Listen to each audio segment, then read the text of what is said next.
Hello. We are back with the K&L Sports Huddle. I'm Cage Kiplinger, your host. This is my co-host, Logan Hubert. Back with another episode for you guys today. It'll be a lot of NBA, a lot of golf. So that'll be most of what we got for you here. We are pushing the MLB All-Star voting segment to next week. Didn't think we'd have enough time for it this week, but we'll still be in phase 1 of MLB All-Star voting for next week, so we'll get that for you guys. But how are we doing today, Logan? Have a good weekend? Yeah, it was a great weekend. A little rainy for my taste, but what we had NBA Finals over the weekend, so we can't complain about that. And it's June, so Yeah, weather's nice. Even if there's usually for the most part, you can go outside, even if the sports season's quiet. But it's not today. and this past weekend we actually had an air show, basically like right next to our neighborhood. There's an airport here, and they had all the Navy fighter jets flying over. Got to see the Blue Angels. It was a pretty cool sight to see them in formation. Cool. Yeah, we didn't have to pay for it because we could just sit out in our backyard, and they flew right over our house. It was really awesome. But let's get into what missed the cut for this past week. We had the House versus NCAA settlement approved, which opened the door for revenue sharing in college athletics. Don't really know exactly how this is going to work. It basically just been boosters, funding schools up to this point, but now schools get to pay kids directly. It will probably just open up a whole new can of worms and more chaos within college athletics, but might get us to more of a GM salary cap professional type of setup for college athletics. Aaron Rodgers finally signs with the Pittsburgh Steelers on a 1-year deal. This is, to me, old news because we knew this was going to happen months in advance, and we just finally see it happen.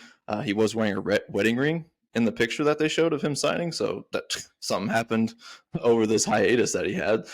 So that's interesting. We'll see what married Aaron Rodgers looks like. French Open this past week. I think tennis took the cake this past weekend with both the men's and the women's side. Coco Gauff becomes just the 7th U.S. women's tennis player to win the French Open, first since Serena Williams in 2015. Actually saw a lot of that one because the women's is only best 2 out of 3 sets, so it doesn't take as long as the men's side. Men's go on for hours and hours and hours. But on the men's side, we did have Carlos Alcaraz defending his title, beating Jannik Sinner in a 5th set super tiebreaker. From what I heard, all the social media posts, it was one of the best tennis matches they'd seen ever. And, I've seen some Nadal Federer matches, and those were pretty good. So this must have been something else.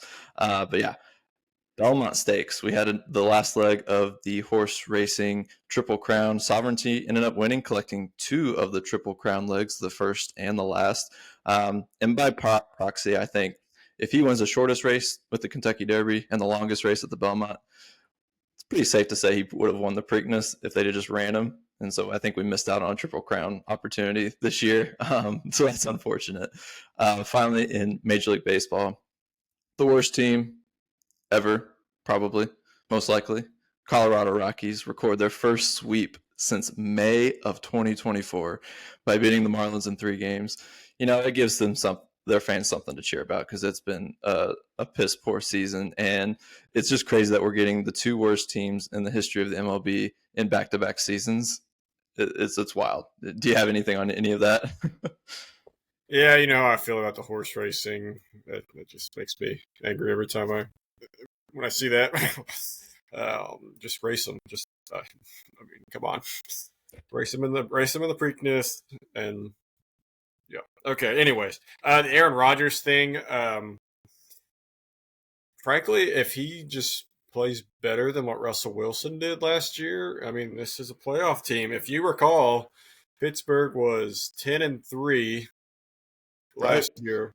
Then they ended up losing 4 straight to close the regular season. Then everyone knew they were going to get blown out in the playoffs, and they got blown out by Baltimore in the postseason.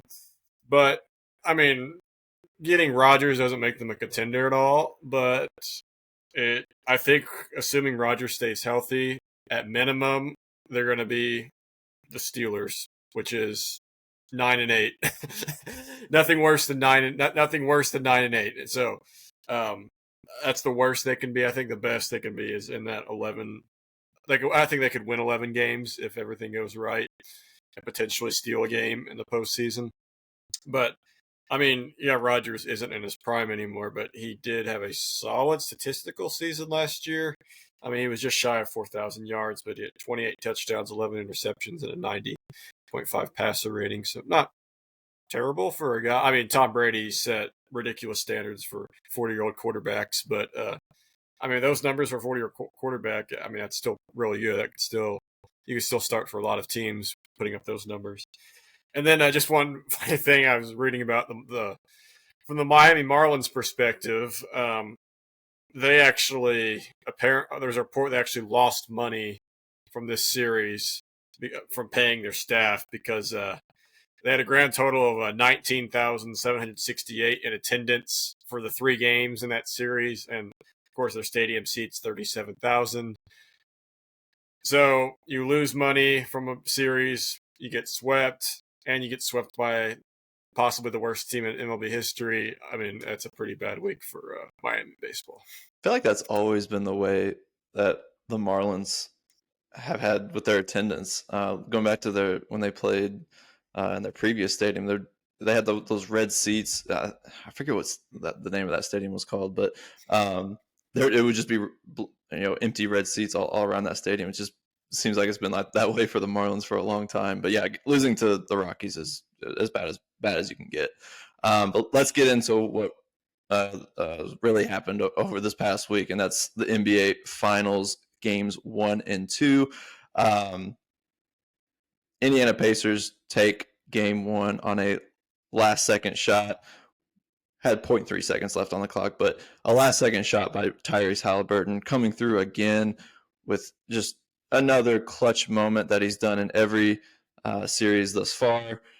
We also had game 2 with Oklahoma City Thunder coming back in a huge way. We knew this was going to happen. I felt pretty confident that before this game 2 happened that OKC was going to be a little pissed off about game 1, and in front of their home fans, they weren't going to drop 2 at home, not in OKC. So give me your thoughts first off. The series as a whole so far, I know we've only had 2 games, but it was reported that in game 1, it was the lowest rated, lowest viewed game 1 since they started tracking viewership in 1988, outside of the 2 COVID impacted years, 2020 and 21. So there's a lot of factors that probably went into that. But from what you saw in these 2 games, did you enjoy the games, and did it live up to any of the billing that was factored in here? So that number of viewers doesn't surprise me too much, but there are reports 8.91 million, by the way. But there are reports that like the streaming sites were like way above normal. They're higher than last year's Mavericks Celtics series, and really not that far behind this year's Super Bowl, which is pretty. I'd say that's pretty good. I mean, 2 small markets. Imagine if they weren't like fun teams to watch. like imagine if they played like the Heat from 2 years ago. That'd be so bad for the league. At least these 2 teams are fun to watch. And game 1 provided excitement, because if you didn't watch game 1, you just missed out on an all timer. So that game 1, Haliburton's going to get the glory. Hopefully, the efforts of Obi Toppin, Miles Turner, Aaron Nesmith, Siakam, Nembhard aren't forgotten, because man, they brought them back. Haliburton really did not have a great game scoring wise. Everyone knew he was going to take the last shot, and pretty much everyone knew he was going to make it. But Obi Toppin got off to a horrible start. Game 1, he was turning it over like the rest of the Pacers, but it seemed like he was doing it more than the others. And then he just kept hitting threes throughout the game. I think he ended up with one of the higher plus minuses on the team. Miles Turner hit some threes. He banked in that one, but he hit a couple of others. Nesmith hit a 3. Nembhard, I don't know what got into his head a couple times, but he pulled off a Kyrie Irving-esque. He pulled off a Kyrie Irving-esque on SGA, which it just shows you his confidence level. And then Siakam was just always there when you need a bucket. Like pretty underrated play that really no one's talking about. Everyone's talking about the Nembhard three and the Haliburton shot, but when Nembhard airballed that three, I mean, Siakam, no one boxed him out. He went in there, got that Right. offensive rebound, and put it back in. It got it to 1.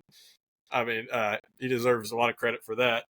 But it really was a fascinating game because you just kept waiting for OKC to just blow it open, like how they've done so many times. Because I mean, yeah, they were just manhandling the Pacers on defense, but they never could break out of like that 10 to 14 points. I think they got stretched to 15 in the fourth quarter, but throughout the game it was like a 10 to 14 point game, and they never let the Pacers come back, but they never extended it.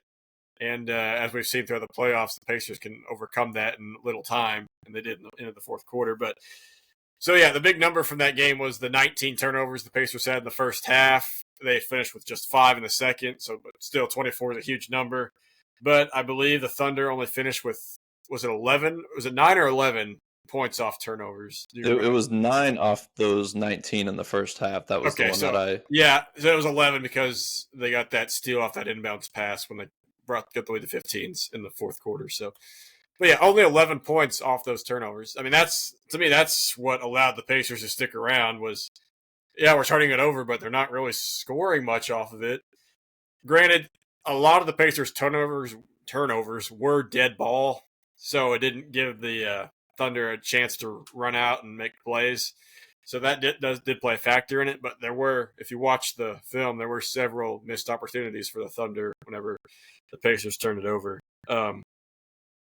Also, Chet Holmgren I thought was terrible in game 1. I don't know what. Like offensively, I thought he played really bad. Yeah. He kind of just went right at Turner, and he just defensively he was a factor, but he was kind of a liability for them on offense. He really stepped up game 2 after his abysmal game 1. But yeah, game 2 we all saw coming. Anyone who's like has hot take, there shouldn't be any hot takes after yesterday because everyone kind of expected that to happen. I did think it'd be a bigger blowout. I think the Pacers do deserve. Like I think the Thunder are clearly, I think, the better team, but I mean, I think the Pacers are definitely their best competition because I mean, Thunder took that big lead in the second quarter, but they never extended it, and the Pacers we saw the Timberwolves last series get destroyed. The Nuggets got destroyed in a couple games. I mean, the Pacers had little chances to make a comeback like they did in game 1. No one expected them to because there's no way they could do that 2 games in a row. But, yeah, I mean, all their guys stepped up. All the Thunder's guys stepped up. Aaron Wiggins had a huge game. Caruso's been a factor all series. Isaiah Hartenstein, I said at the beginning, they didn't play him too much game 1. It really didn't make any sense to me because he was a problem for the Pacers last year for the Knicks. He was a problem for them yesterday. We recorded this Monday after game 2. He was they went with a big guy lineup, 2 big lineup with him and Holmgren in the second quarter, and the Pacers couldn't figure it out. For the Pacers, I texted you that I thought it was over in the second quarter, and most people would think that was rushed, but I said that because in their previous comebacks, I felt like the Pacers were still playing their offense. They were just not either hitting shots or just turning it over uncharacteristically. Here, in that end of the first when Haliburton went out and the second quarter, they started playing this iso ball game where they would either just play iso ball and take it or just jack up a bunch of threes with not much ball movement. And the only other time they've played that this entire postseason was game 3 against the Knicks in the second half. And that was that game. That was the only game the Pacers blew. That was when the Knicks made that big comeback in game 3 and made it a series. So when I saw them playing like that, I'm like, I mean, you're going to have to adjust your whole offensive scheme if you're going to win this, which none of their comebacks they've had to do. They've just either stopped turning it over or hit their shots. Now I do think they moved the ball a lot better later, but by then it was too late. But yeah, they're going to have to they're going to have to play their usual basketball. I mean, they might turn it over a bunch, but you can't go away from your identity. Yeah, and they're going to get to go back to Indy, thank God. I mean, if they ever needed some home court advantage, it would be now after the blowout in Game 2. I do want to go back to Game 1. When watching the Thunder, we knew their defense was good, and we'd heard about it. Their number one defense. We'd seen it in the playoffs up to this point, but I don't think I knew just how good it was until I watched them play the Pacers.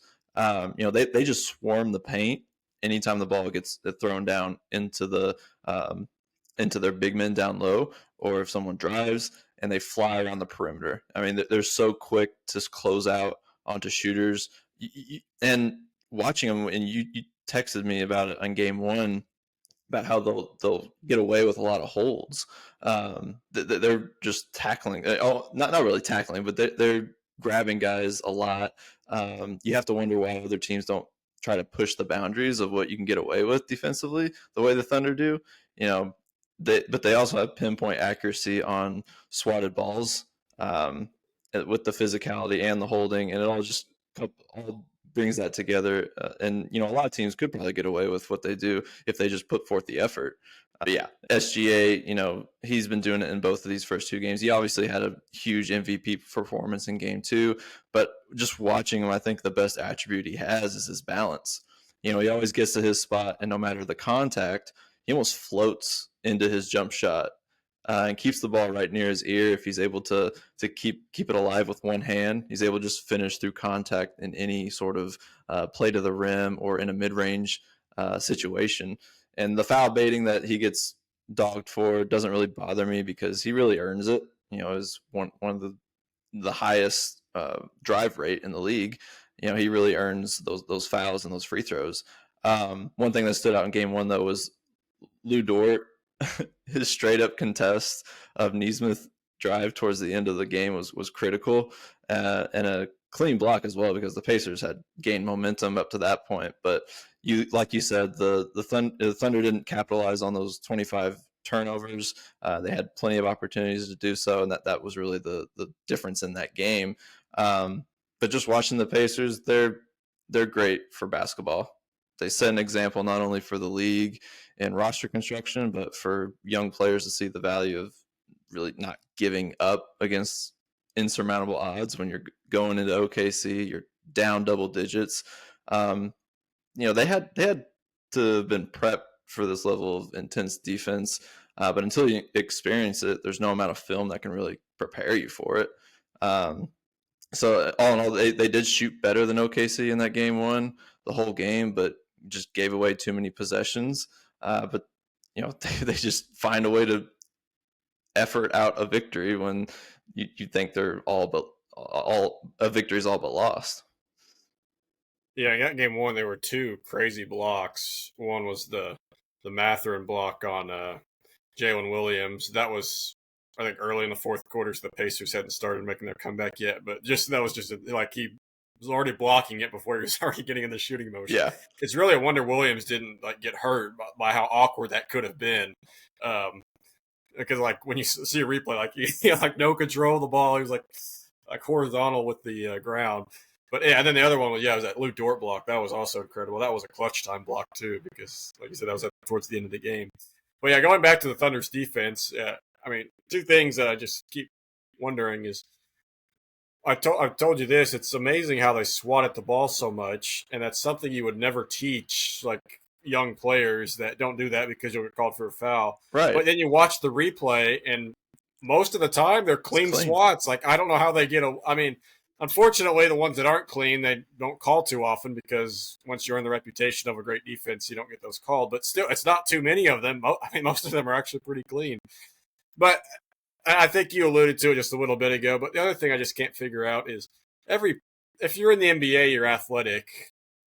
I can't figure out why no team I've ever watched has figured out defense like the Thunder have. Other than the clean swats and stuff, I don't think they're doing anything special. They're just quick. But no team, I've never seen any team figure this out. And it might just be effort. The Thunder just put forth the effort to do it, and no other NBA team has. Which, it might change if the Thunder win the title. There might be a blueprint to how to succeed. But it's truly insane how good their defense is. because I mean it's always a joke of NBA don't play any defense, which is Right. often It's true. always a But point made by casual fans that they don't watch it which because there's no defense. if granted, if you tune into like a regular season game, you might see no defense. But I mean, come if you want to watch elite level defense, you gotta watch this NBA Finals. Let's talk about Tyrese Haliburton. He got, one of the best shots in finals history right there to seal game one. But for the most part, he's been pretty lackluster offensively, and obviously had to sit out for large parts of game two. But what do you make of his performance so far? To me, when he has a bad game, it's not so much that he doesn't score a ton, because he's not one of those volume scorers that takes a bunch of shots. He's very much a facilitator, and the way he combats physical hounding defenses is that he's going to pass the ball. He's going to try to find open man. And so he's not going to be hunting for a shot like other guys would, like SGA would, the way he did in game one. SGA basically shot the Thunder out of the game because he was just forcing the action offensively. But with Tyrese Haliburton, it's really, if he has a bad game, it's that he has a few more turnovers and he has a few more missed shots than usual. What do you make of his performance so far? It was kind of expected, but it's not as awful as some people are making it out to be. Right. Because, I mean, game one, he finished plus 12 overall plus minus. Game two, if you recall, the Pacers were up, I think, 21-20 at the end of the first, not the end, towards the end of the first quarter. They had a 1 point lead, or maybe a 3 point lead over the Thunder. And then he went out of the game. And then next thing you know, the Thunder were up 13. He has to be on the court. And I think the Knicks series, when his bad games in the Knicks series are really infuriating because he passed up so many floaters because that's his shot. That was very noticeable in that series. Yes. Yeah. This one, I mean, it was kind of expected because I mean he's not faced pressure like this yet.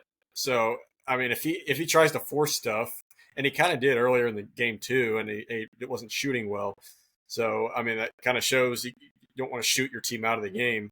But I mean, but his presence is noticeable. His plus minus, he was only a -5 in game two. Like when he came back in, I don't even know. I mean, he has to sit at some point, but I mean, you need 3 more wins. I mean, you got a long off season. You might have to think cutting his bench minutes because I mean, it's clear in this series that the Pacers need him out on the court.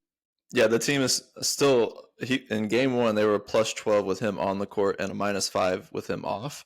And in game two, it was similar, but -5 with him on, -11 with him off. So even if he's struggling, he still brings a lot of value to the team. Like I said, bad games. The defense has to focus on him. Right. I mean, that's like when you have an elite shooter on your team. He might not have a good scoring game, but his presence is felt because you might have someone face guarding him the whole time. So that takes a defender out of help defense. Yeah, this coaching matchup, Daigneault and Rick Carlisle. I don't know how noticeable it is, but who do you think has more of the upper hand so far in this series? Because obviously Carlisle, with the way he's able to construct such a team-oriented culture, we've seen it with this team. The whole playoff run, it's just a team that it's not me. It's about we. And anybody could have the hot hand, and they're going to feed it to that person. It's not going to be just one guy that is always going to be the top scorer. And I think he's made some pretty good decisions throughout the playoffs, and definitely in the finals. In that last possession, I sent the message to you that it was a sneaky great decision by him to not call a timeout on that final possession when Haliburton took the shot, not allowing OKC's defense to get set off of a timeout and in an inbound where they could have turned it over on the inbound play if they had to do that. So I really like what he's done. Daigneault's cool, calm, and collected himself on the sideline. He never gets too high over there. So what do you make of the coaching matchup here? I think Game 3 will be a big say of who's been the better, because I love the Thunder's adjustments in Game 2. The two big lineup, the Pacers didn't know what to do against that. So, but if you've the past few series of the playoffs, I mean, anytime the Pacers like lose a game, and it's because of like the other team changing it up, the Pacers have a great counter the next game. So it'll be really interesting to see. I'd say they're both even. I think it's a very even coaching matchup. I mean, you might give the slight edge to Carlisle just because you feel like his team's a little worse than the Thunder is overall. Oh, team's just a little worse than the Thunder. But yeah, this is an elite coaching matchup in my opinion. Yeah, and I think the difference with Carlisle is that he's got a team where there's not this clear. I mean, they don't have the MVP that the Thunder do, and he provides a lot of value to that team through his coaching style and his schemes. He does a lot. He's constantly adjusts. That's one of the big notes on him is that halftime adjustments are that there's a plethora of them when they go into halftime, but.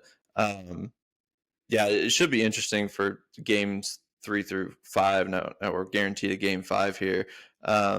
What is the thing that the Pacers are going to need to do in front of their home fans that is going to at least get them one? Because I have a feeling Thunder are going to be able to take one in Indy. So what needs to happen is this has been an interesting the Siakam and the bench minutes when those two play together, that has not worked at all. Siakam's plus minus in game 1 is a -10. If you look at the rest of the starters, the lowest starter other than Siakam was a +8.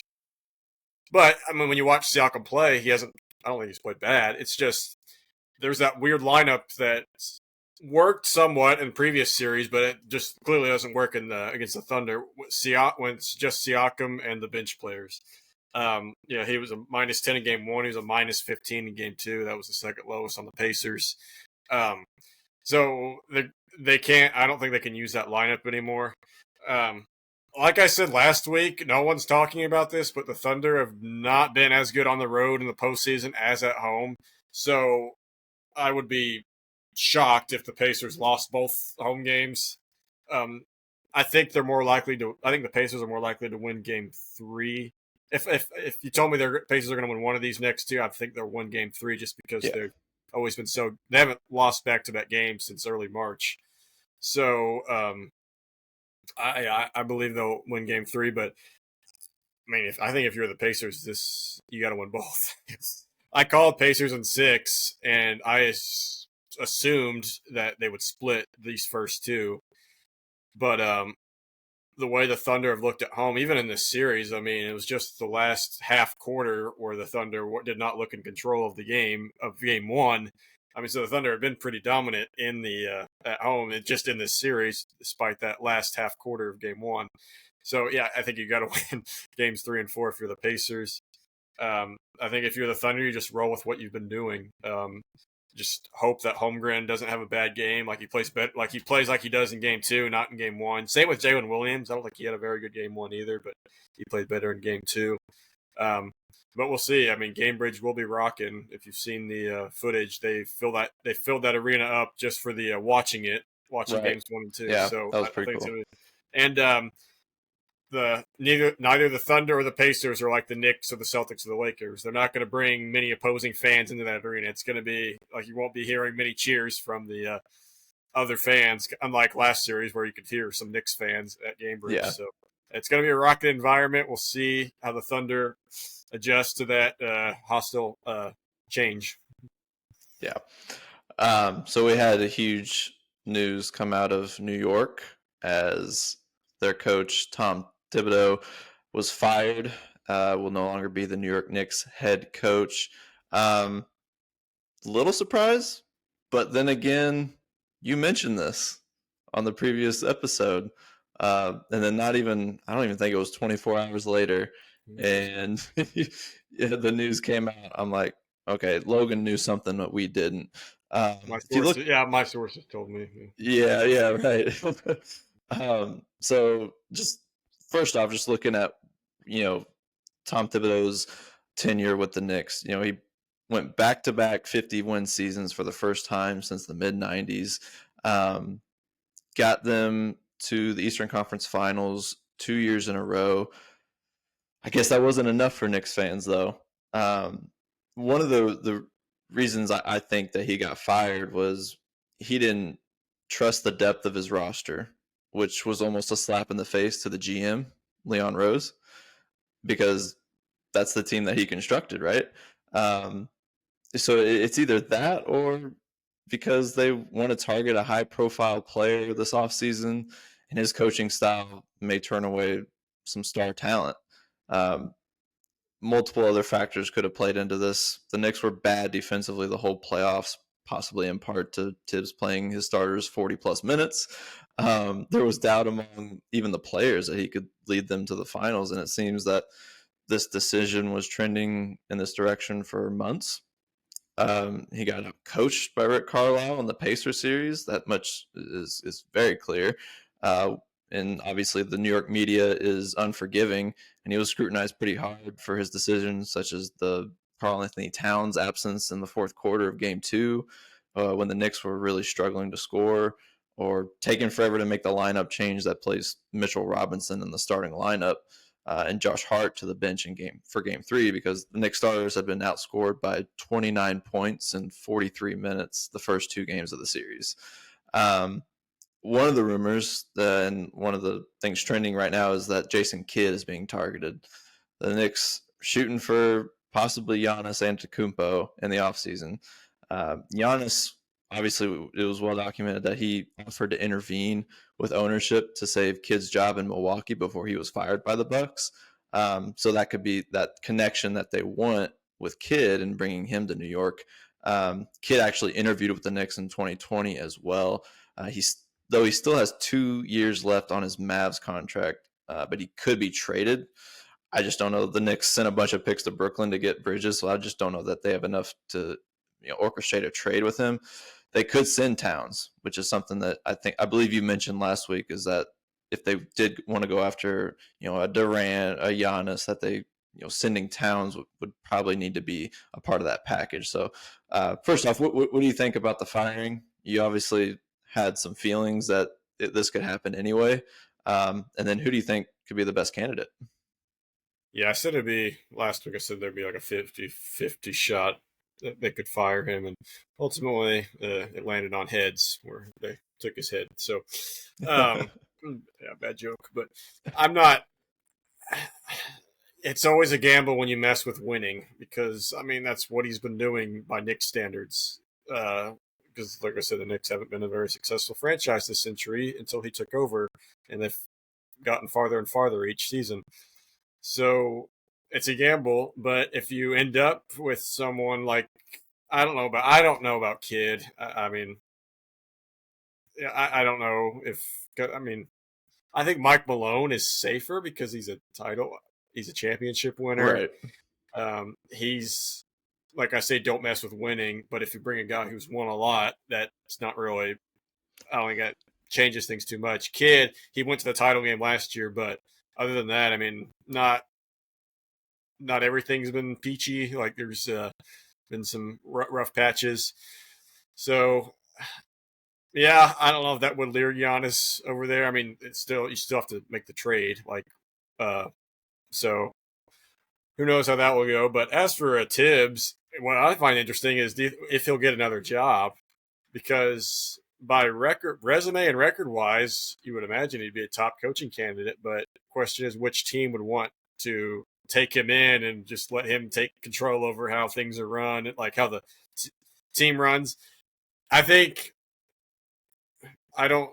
If like a really good organization who's had success in the past was looking for a new coach, passes on him, I think it makes sense. Yes. I think if you're an irrelevant franchise like Pelicans, Wizards, Hornets, Hawks, like any of these yes, dysfunctional like rosters, and I mean his resume of just like bringing teams like.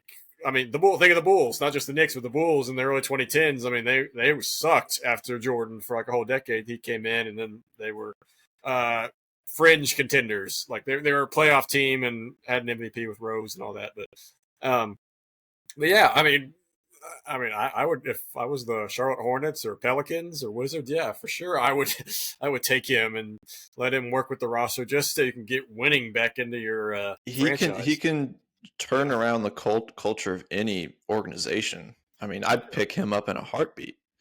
And you mentioned Michael Malone as maybe being a safer option. You know, he's obviously freed up after being fired by the Nuggets, and you know there were issues between him and the GM, possibly, and maybe even the players. We don't know. We don't know. I'm not quite up to snuff on his coaching style, but would he be all too similar to Thibs in the way he you know does minutes or hounds his players. Like I don't know if Malone would be far off of what they just had with Tom Thibodeau. Another guy that was actually second in odds to get the job when the Tibbs story broke was Dan Hurley. That was so funny to me because he's already turned down a big job with the Lakers. Obviously, this is on the East Coast, which is more like him. If you were to take an NBA job, it would be Knicks, Celtics, Brooklyn, somewhere up there in the Northeast. But he's not leaving UConn right now. I also heard Johnny Bryant, the Cleveland Cavs assistant. He was an associate head coach to Tom Thibodeau in New York and may be in line for a Knicks job after the Suns actually hired his colleague, in Cleveland, Jordan Ott. Um, my favorite pick, though, would be if Jay Wright came out of retirement to coach his Villanova players. yeah, he already said no to that from what I've seen. So, but now you have to get an experience. You have to get a winner, a proven winner, a guy who's Yeah. experienced. If you're the Knicks, that's just the state of your franchise right now. If you make the Eastern Conference Finals and you fire your coach, that means you think the coach was holding you back from winning a title. You should not get some unproven assistant to take the reins because that's messing with winning right there. Yeah. Last topic that I wanted to go over was the NBA All-Star Game, the format being changed. Adam Silver reported this. It's USA versus World now. It's a good concept. I think we've had it before in the All-Star Game, or at least maybe in like a Rising Stars. Rising Stars, I think. It was in Rising Stars. And we've seen kind of this, nation, you know, get behind your country type of thing, work for the NHL. The Four Nations face-off was incredible and was probably the best All-Star game we've ever seen. It was really All-Star tournament, really. The NBA tried some odd four-team generations, different eras type team roster construction for the All-Star game last year, and it just did not work. Is this a good way to incentivize players when you put the USA on their chest? Obviously, for the world team, I don't know if it has the same effect, and it could could be a big failure as much as it can be for an All-Star game. Or do we just have to just say, heck with all this, let's just go back to the way it was and just hope that these players will bring some effort in the All-Star game, and just really just put it on the players, because I just don't know that any type of format's going to change the way these players are going to play for this. So if you go back to what year was that? The year they did the charity thing where they had to play to a certain number. The first year they did that was like by far the best All-Star game that's occurred in the last few decades, because like they were actually like it was actually competitive. Like I didn't actually remember. The charities would actually be really incentivizing, I well, feel no, like. here's what I'm saying about that. That worked one time. They tried it again after, and then the effort went back to Okay. nothing. That's how I feel about this. I could see this maybe working where they try a little harder this year, but then ultimately the next year it's not going to work. I think the All-Star game's dead unless they come up with something financially, some huge financial reward for the players or something, um, or do what the MLB did with the promise home court advantage. If you go back to West versus East and the promise home court advantage, Yeah, I hate that baseball got rid of that. I think That's what that's a made good it idea. so great. I think that's a good idea, honestly. I mean, this is an entertainment league, so I mean, you're supposed to entertain us, and if they're not performing. If you're not giving any effort, we're not entertained. Yeah, So, but they yeah, might. you would at least get the players who are on championship caliber teams giving an effort because they want Yeah, that home court advantage. So yeah, that would actually steal something from what baseball used to do, and that would actually be a good idea. Before we continue into our golf segment here, I do want to remind you guys that we are the KNL Sports Huddle. We are on YouTube. That's at KL Sports Huddle.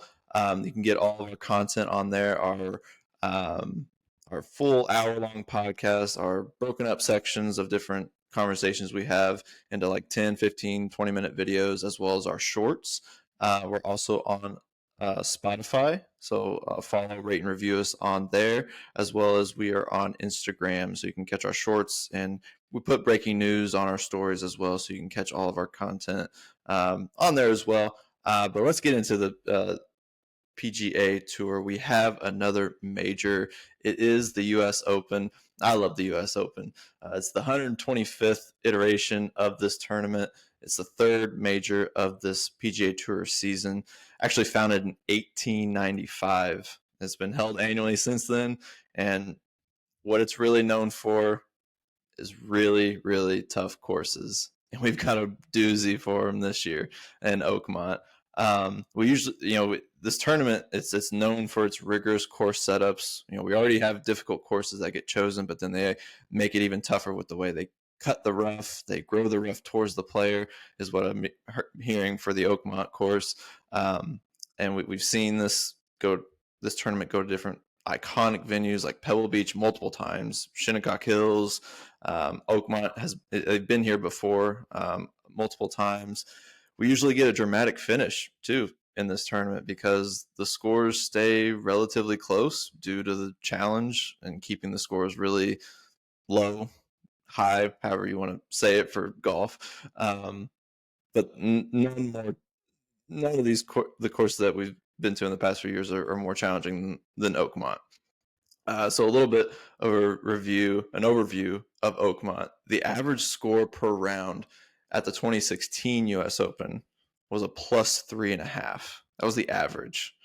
This course is generally looked at as the hardest in the U.S., but it does truly allow players of all types to thrive if you do bring your best. Because in 2016, the U.S. Open leaderboard featured a winner who was that year's second longest driver, who was just Dustin Johnson, while the man who ranked 190th in that category, Jim Furyk, finished second in the field. So all types of players can have success here. But it's already a tough course, but with the U.S. Open setup, it will be absolutely diabolical. Roughs grown towards the player instead of away, tougher pin locations. They've actually gotten rid of the aiming flagpoles.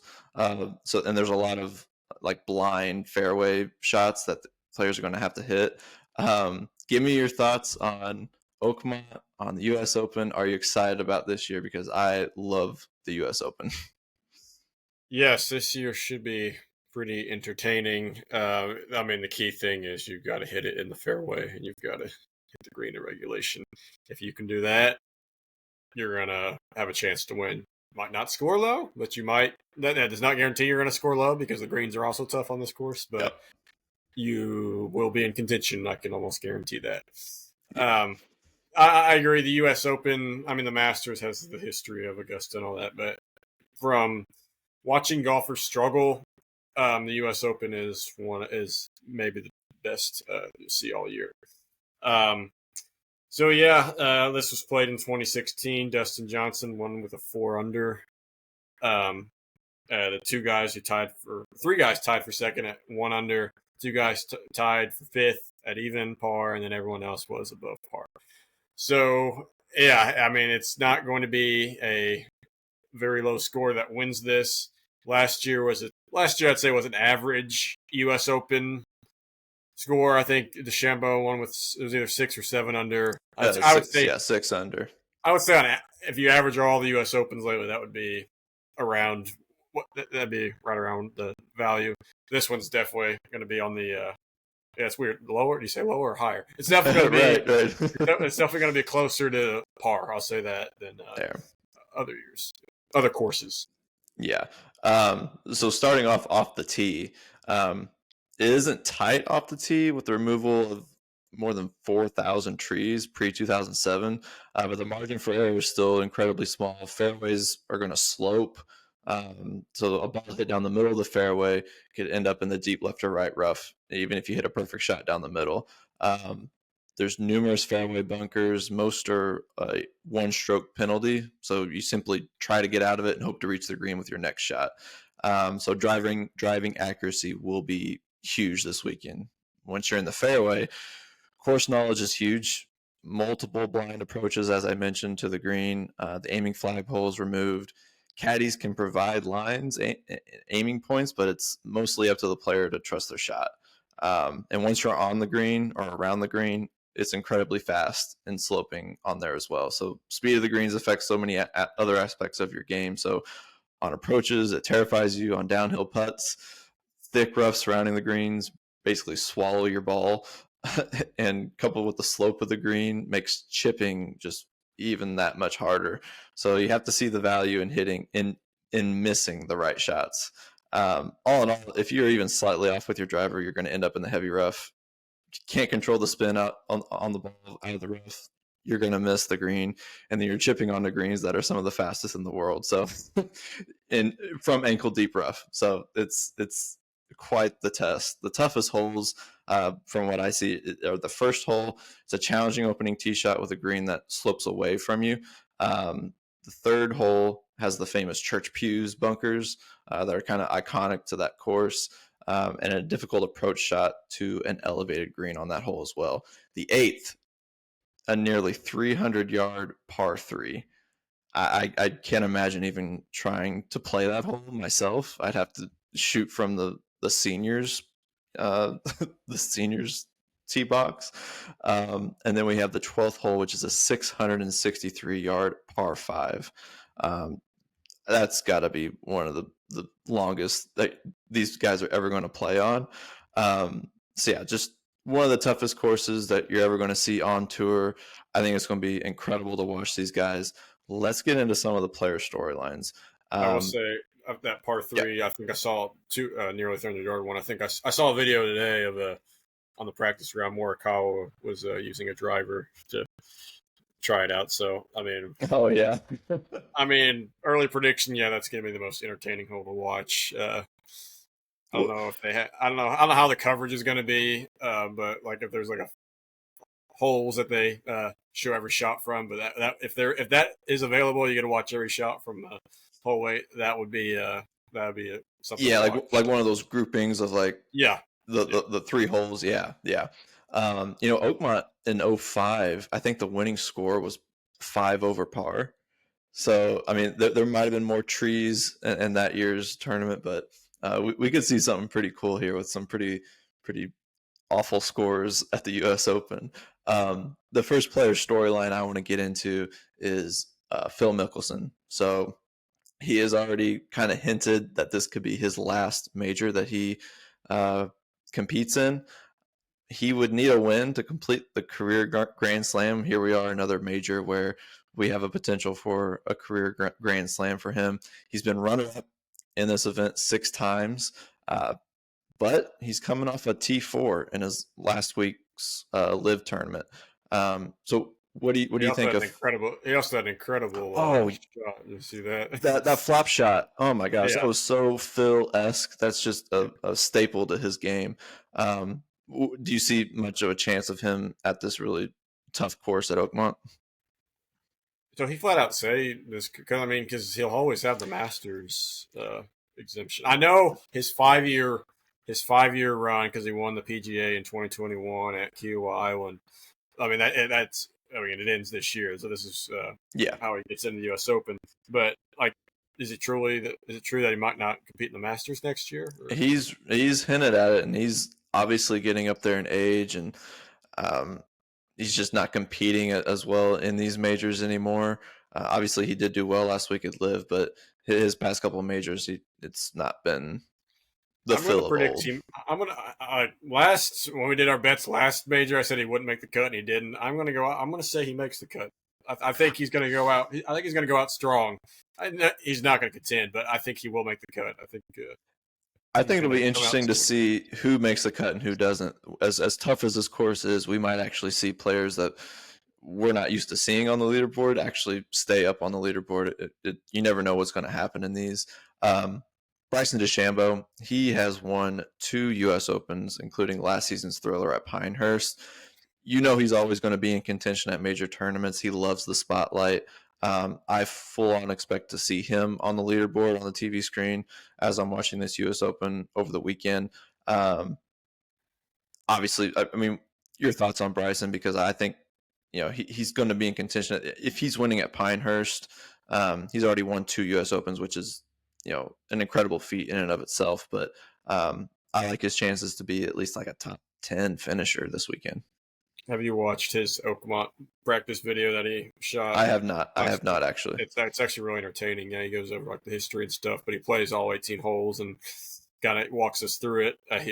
For reference, he shot even just for practice round, but I don't know how to feel about him because his iron play has not been good in these 2 majors.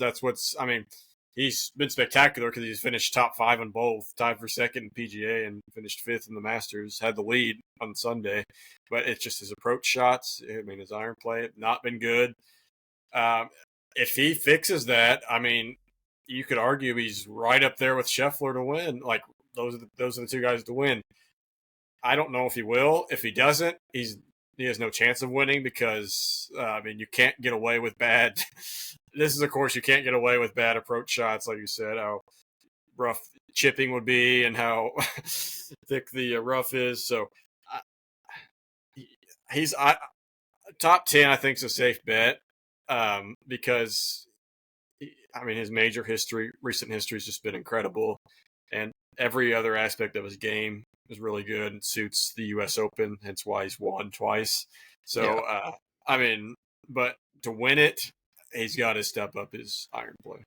Definitely. And hitting from those heavy roughs, that's going to be key because he's going to end up there. Every player is going to end up in those roughs. So, one player, obviously, that we want to spotlight is Scottie Scheffler. And Scottie is back to being Scottie. He's has wins in 3 of the his last 4 tournaments with the CJ Cup, Byron Nelson, the PGA Championship, the Major, and then the Memorial Tournament, which is at probably one of the toughest course that these players have played on leading up to the U.S. Open. Scottie now has 2 wins since Bryson last won, 3 wins since Rory and JT last won, 4 wins since Rahm, 6 wins or 5 wins since Brooks, 6 wins since Xander last won, 13 since Colin Morikawa won, 15 since Cantley and Spieth last won, and 19 wins since the USA last won the Ryder Cup. It's hard not to start comparing him to Tiger. But I do see him in a very different light to Tiger. Obviously, Woods was exploded onto the scene and kicked everyone's ass for a decade, sometimes by double-digit strokes. Tiger had this star factor about him, unlike we will probably ever see in this sport, and the way he was able to hit these just amazing shots and the emotion he would really just sucked you in to his greatness. And Tiger's career was that of the greatest peak of any athlete, probably in any sport. But then, of course, the off the course issues derailed it. For me, Scotty's more like Jack or like Phil. Jack won across multiple decades, won the Masters at 46 years old. For me, Scotty, his confidence and his emotions are much more understated, right? If we see a fist pump from him, that's out of the norm. Scotty just does what he needs to do. He doesn't take too many risks on the golf course. He drives it accurately. He's not the longest driver. He's not Rory, but he simply plays the angles. There isn't a specific thing he does greater than anyone else, but he does everything so well. He's such a well-rounded and balanced player. He's going to win a lot more majors. Will he reach Tiger and Jack? I don't know, but he's still a young guy and has a long career ahead of him. But yeah, he hasn't won the U.S. Open yet, but he has an opportunity to put that into his resume and go into the Open next month with a chance to complete the Grand Slam this year. For me, if you want just lay the house on Scottie this week. The momentum he's on his side with his recent success. He's the betting favorite every week he plays. Obviously, he has 3-1 odds for the U.S. Open. Just let that sink in. It's the plus 275, which is the lowest since Tiger's prime. 2009. Yeah. Woods was a plus 175 in 2009. He did not end up winning that, though. He finished tied for 6th in 2009. So. Yeah. But, shout out to the Colorado Rockies, though, their social media manager, because did you see they addressed that meme after they swept the Marlins? They say, wins since whatever day that series started. Scottie Scheffler, 0, Colorado Rockies 0. So, shout out to them. That got a good laugh out of me. But I would have to agree that I think Scheffler's the clear favorite just because everything he's doing right now is everything he's doing on the golf course, every aspect of his game is suited for a tough U.S. Open course, and no one else. Like I said, if DeChambeau's iron play if he steps that up, then I think he's right there with Scottie just because it's the U.S. Open. But you don't have to rely on that when you look at Scottie. You know that Scottie's going to be there. You know he's going to be there. So there's no ifs. So I mean he's clearly the favorite, and not to mention Rory's really slacked off since I tried to tell people, he's going to sweep now. Now that the Masters he's won the Masters. And it was my worry. He's got that off his chest, and he's just going to dominate these majors. And I'm like, yeah, but no, it was a relief. The exact opposite could happen, and the events he's played in, him and Lowry were the overwhelming favorites in the Zurich Classic. I think they finished tied for 12th. Right, barely made the cut in the PGA Championship, and missed the cut in the Canadian Open. So. I mean, that's not to say he could still win this. I mean, if he goes back to Masters pre-Masters Rory, then Masters Rory, if he goes back to that, but that's a ginormous if, and I don't see it happening. No, and it was my worry when he won the Masters. It was, what else can he do now? He's completed the Grand Slam. He's won every event imaginable on the PGA Tour. He's won the Tour Championship. He's done everything. There's just nothing else left for him to do. So I really don't see him as a factor in many more of these tournaments. But one last note on Scottie. If you compare, just put this in perspective. If you compare his rate of return on bets since the start of the 2021-2022 season, and you put that up against the S&P 500, he nearly doubles it. 65.88% betting on Scottie to outright win. That comes back 35.44% on the S&P 500. So, I mean, I saw a post that said if we want to get out of our national debt, we just need to put trillions of dollars on Scottie winning the U.S. Open. And we'll have it. We'll be ready to go. I do have a few sleepers that I want to hit on as potential contenders in this week's U.S. Open. The first one being Ben Griffin. So he's at 55-1 odds. Hottest golfer on the PGA Tour this side of Scheffler. His last 3 events have been T8 at the PGA Championship. He obviously won the Charles Schwab Challenge, and he was second in last week's Memorial Tournament. Last week's Memorial Tournament. That performance was the one that impressed the most. It was a difficult course, like I said, probably the most difficult that these players have seen leading up to the U.S. Open. He scored real low on Thursday, shooting a 65, and he just didn't make any catastrophic mistakes to stay pretty much in contention throughout the weekend.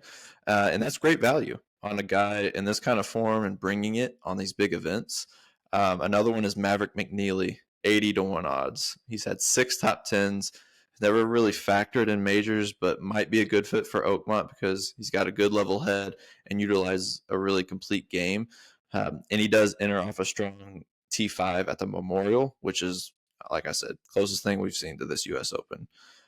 And then there's Harris English, who's at 100-1 odds. Accuracy, ball striking, consistency. Those are critical to the Oakmont. English has all of those. and he has the demeanor to pretty much handle any of the bad breaks that he'll inevitably get at this course.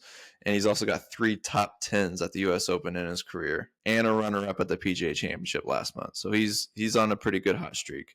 Who do you got any guys like that you're really looking at? So I really like Rahm, top 5. He won the 2021 U.S. Open. If he would have just played his regular golf the rest of the Sunday on PGA Championship, he would have finished second.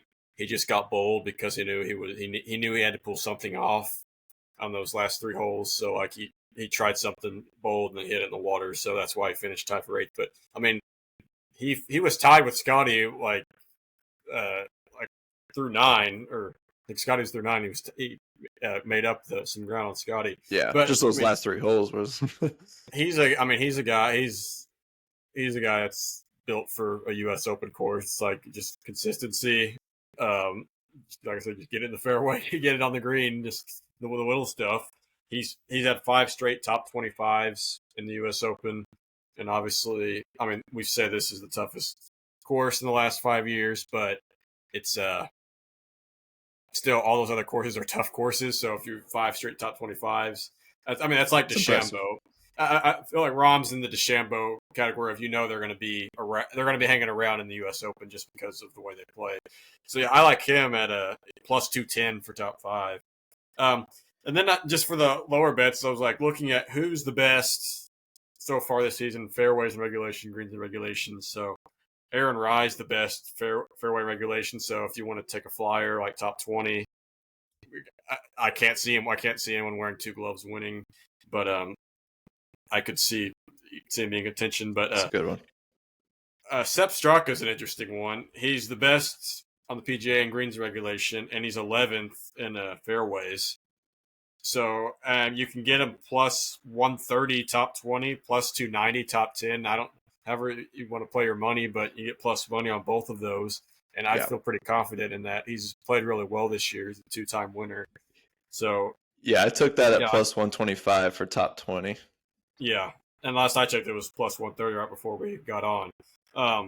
Morikawa, I've seen his name floated around, and which I thought was interesting because he's, like you said, he hasn't won in a while.